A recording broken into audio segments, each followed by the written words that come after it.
साथियों, आज एक और हमारी सेनाओं की ताकत बढ़ रही है, तो साथ ही भविष्य में देश की रक्षा के लिए सक्षम युवाओं के लिए जमीन भी तैयार हो रही है।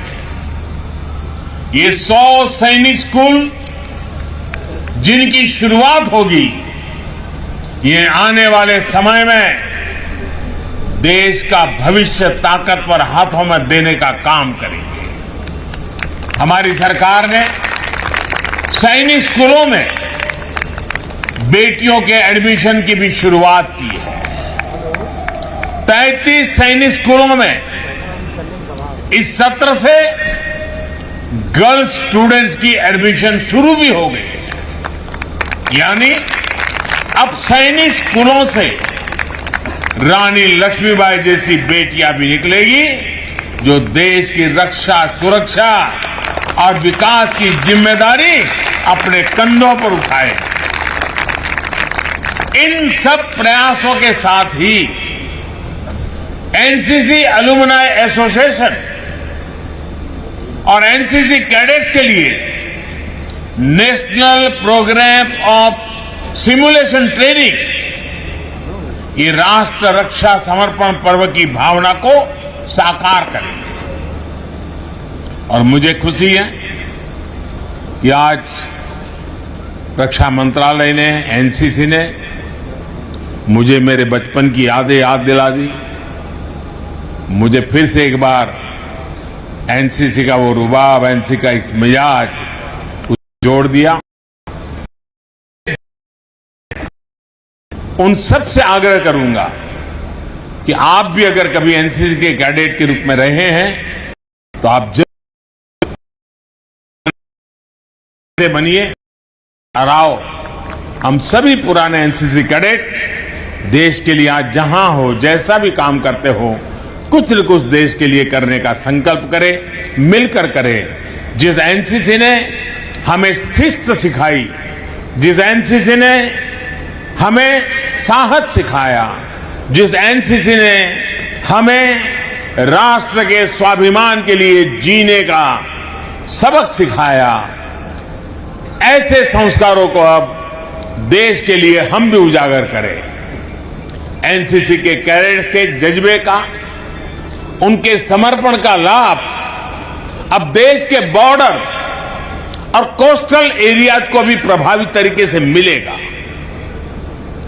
आज पहला एनसीसी अलुमनाई सदस्यता कार्ड मुझे देने के लिए मैं आप सबका बहुत आभारी हूं। मेरे लिए ये गर्व का विषय है। साथियों, एक और बड़ी अहम शुरुआत आज झांसी की बलिदानी मिट्टी से हो रही है। आज नेशनल वॉर मेमोरियल पर डिजिटल कियोस्क को भी लॉन्च किया जा रहा है। अब सभी देशवासी हमारे शहीदों को, वॉर हीरोज को मोबाइल ऐप के जरिए अपनी श्रद्धांजलि दे सकेंगे। पूरे देश के साथ एक प्लेटफॉर्म भावात्मक रूप से जुड़ सकेंगे।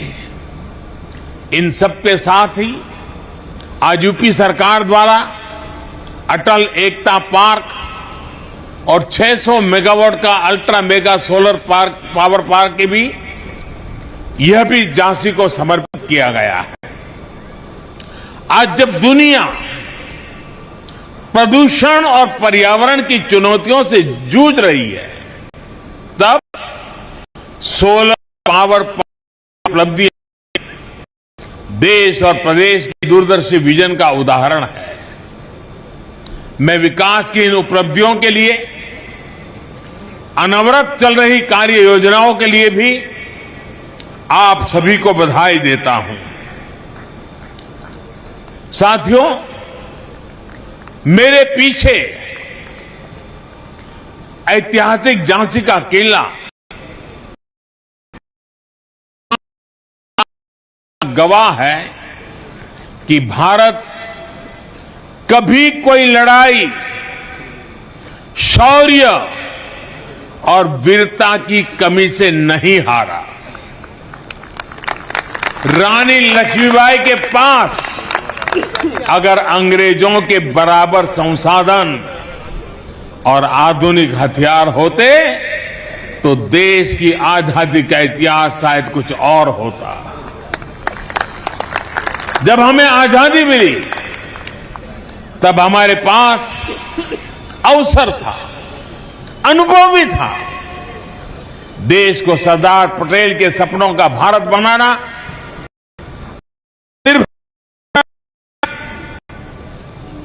हमारी जिम्मेदारी है। यही आजादी के अमृत काल में देश का संकल्प है, देश का लक्ष्य है। और बुंदेलखंड में यूपी डिफेंस इंडस्ट्रियल कॉरिडोर इस अभियान में सारथी की भूमिका निभाने जा रहा है। बुंदेलखंड कभी भारत के शौर्य और साहस के लिए जाना जाता था, उसकी पहचान अब भारत के सामरिक सामर्थ्य के प्रमुख केंद्र के तौर पर भी होगी। बुंदेलखंड एक्सप्रेसवे इस क्षेत्र के विकास के लिए का एक्सप्रेस बनेगा, ये मेरे पर विश्वास कीजिए। आज यहां मिसाइल टेक्नोलॉजी से जुड़ी एक कंपनी का शिलान्यास हो रहा है। आने वाले समय में ऐसी कई और कंपनियां भी आएगी। साथियों, लंबे समय से भारत को दुनिया के सबसे बड़े हथियार और एक प्रकार से हमारी क्या पहचान बन गई? हमारी पहचान एक ही बन गई, हथियार खरीदार देश। हमारी गिनती उसी में रह रही थी। लेकिन आज देश का मंत्र है make in India, make for world. India TV हर वक्त हर जगह डाउनलोड करने के लिए सर्च करें India TV news Google Play Store या ऐप स्टोर पर।